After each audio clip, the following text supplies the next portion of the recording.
আমার মাছটা রান্না হয়ে গেছে, আমি থালায় বেঁধে নিলাম। এবার খেয়ে বলবে মাছটা কেমন হয়েছে।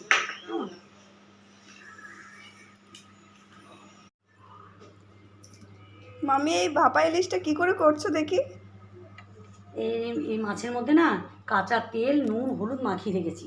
হ্যাঁ, এবার আমি দিয়ে দেবো সর্ষে বাটা, সর্ষে পোস্ত, এই মাখাটা দিয়ে দেবো।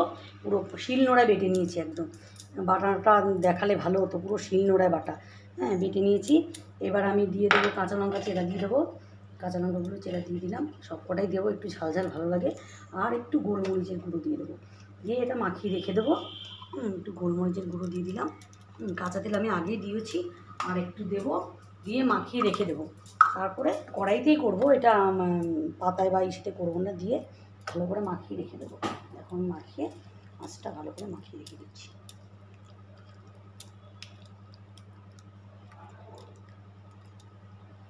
এবার কিছুক্ষণ মতো আধা ঘন্টা মাখিয়ে রেখে দেবো, ম্যারিনেট করে রেখে দেবো। তারপরে মাছটা আমি কড়াইতে কীভাবে করছি দেখাচ্ছি।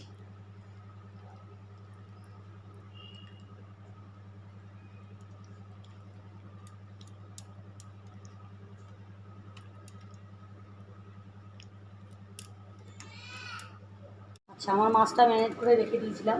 এবার আমি মাছটা কড়াইতে দিয়ে দেবো। কড়াইতে কালো জিরে দিয়েছি, তেল দিয়েছি।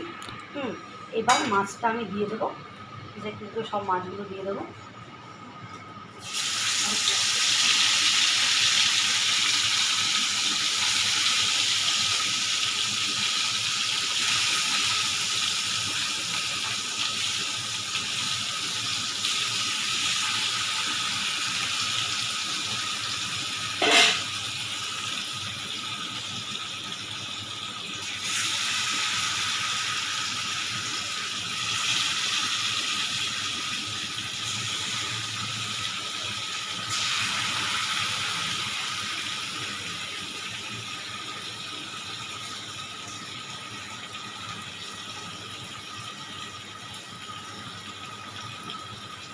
মাছগুলো সব আমি দিয়ে দিলাম।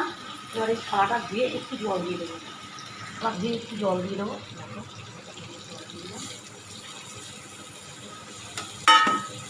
একটু নাড়িয়ে দেবো মাছটা, যেন কড়াইতে না লাগে। মাছটা নেড়ে গেছে, ঠিক আছে।